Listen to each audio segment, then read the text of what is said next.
Hello everyone, welcome to a new episode of Creative Quick Builds. This episode I want to come back to one of the older projects I've done and finally complete the interior. Since I haven't really done any interior design yet on this series, I thought this would be the perfect opportunity. So I think the best way to start this is of course cleaning out the interior hair, flattening it out, and adding a proper floor. So here's what it's looking like with the grass floor removed. Here it is, with the walls extended downwards to meet the floor. And here are some floor designs I've come up with. Now, choosing a floor is very important because, well, obviously you need a floor, but the other reason is that it kind of decides how the rest of the interior will look. For example, if I were to choose this dark oak floor, I would kind of have to cater the rest of the interior to the dark oak floor in order to make it not out of place. So I'm going to have to think very carefully about choosing which type of floor I think will match the interior I have planned best. So I've chosen the floor design I think works best in this build. Now it's the dark oak because I think it contrasts enough with the walls in order to differentiate itself and make it a unique part of the build without seeming too awkward, but it also isn't too dark so it doesn't look out of place. Now I've used this log pattern because I think it adds a sort of false sense of depth which works really well in this context. And I've put the acacia in the center as sort of a pathway to break it up and not make it one complete flat layer. Now it's time to tackle one of the more challenging parts of this build, which is framing these windows properly without removing the glass.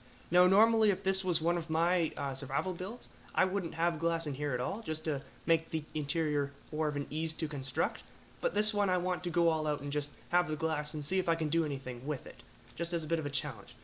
So what I've constructed here is sort of a pillar system that will thicken the wall as it goes up, but leave this open in order to make the hall seem to retain the amount of space it had originally, without crowding it too much. And of course, it will encompass these windows and make them look a little more natural, and I might even have some more depth jutting out here. I'll just have to experiment with that. So here's my idea for that. I'll come back once I've progressed a little bit further on it. So here's the design I've come up with. You can see here I've replaced the blocks with panes in order to give it a little more interior depth. It doesn't affect the exterior at all, and you can see I've put the alcove down here and added a little bit of fake depth, sort of, on top of the windows in order to make them look more established. I'm really happy with the design, so I'm going to replicate it to all sides of the build and make it look more at home. Here we are, all sides complete, and I think it really starts to bring the build together, which is fantastic, exactly what I wanted to happen. I've also gone ahead and completed the fireplace because it was in the way, just with a simple arch and a little bit of depth, nothing too special.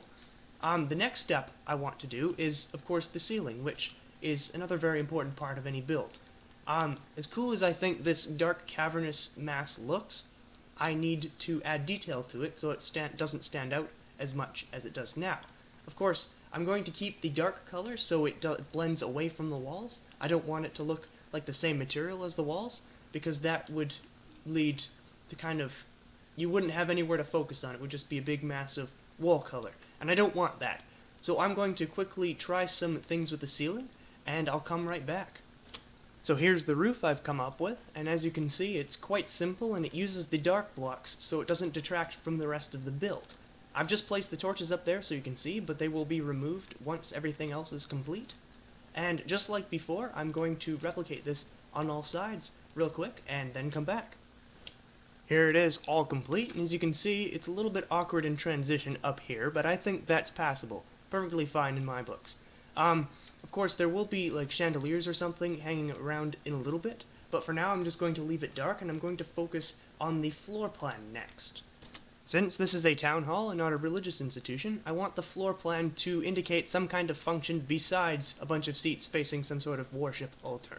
Perhaps maybe a town planning center over here, maybe a large banquet table for the town officials, maybe like a desk for inquiries about plots in the town, or maybe, I'm not entirely sure. So I'm going to quickly brainstorm some ideas and lay out a rough floor plan. Here's what I've come up with so far, and I think it looks pretty good. I've got the little city planning area here with a mobile lamp. You see it's tied down by an anvil. Then I've got the beginnings of a banquet table and then some bookshelves just to fill the space, because I didn't want too much open space. So I'm going to continue on the banquet and make a little bit of a desk here for city officials to confront commoners who might want to enter. That's going to be funny. So here we are, all complete. Let's start ourselves on a little tour. We'll first start off with this desk where commoners can go in and discuss matters with city officials. You'll notice I've decided to forego chandeliers in favor of these little candle holders because they kind of represent more accessible lighting techniques of the time, medieval sort of area. Because back then they didn't really have super sophisticated lighting techniques, so there would be dark spots like this, and everything would be kind of in dark shadow.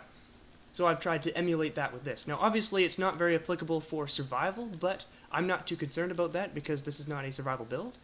Here is the banquet table. Nothing too special here, just some high-back chairs using trapdoors and slabs, and some plates using item frames, which look very good as old wooden plates.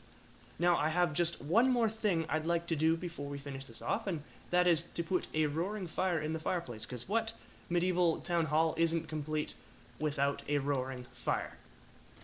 And here is that roaring fire. Now I've used campfires and just flint and steel to kind of mix it up a little bit. Of course, fire tick is off in this world, so I can do this without destroying anything. I put some dark oak fences here in order to kind of simulate a bit of an open fire grate so people can access it. And here are some unlit campfires which I've extinguished using a water bottle, and some oak logs to simulate a bunch of firewood lying around. And with that final addition, it is time to add a proper door so we can get in and out with ease without breaking in. And it's time to finish. So I hope you enjoyed. I enjoyed making this a lot. It was quite fun. A little bit of a shorter build, I know. I just have one question for you before we sign off. Which series do you prefer? Do you prefer my ongoing S&P survival series, where I play on a multiplayer server with a few friends? Or do you prefer this series, where I do random creative builds around a single-player world? Let me know down in the comments what you prefer, and I can kind of tweak my content to cater to that. But anyways, goodbye, and see you next time. Have a fantastic day.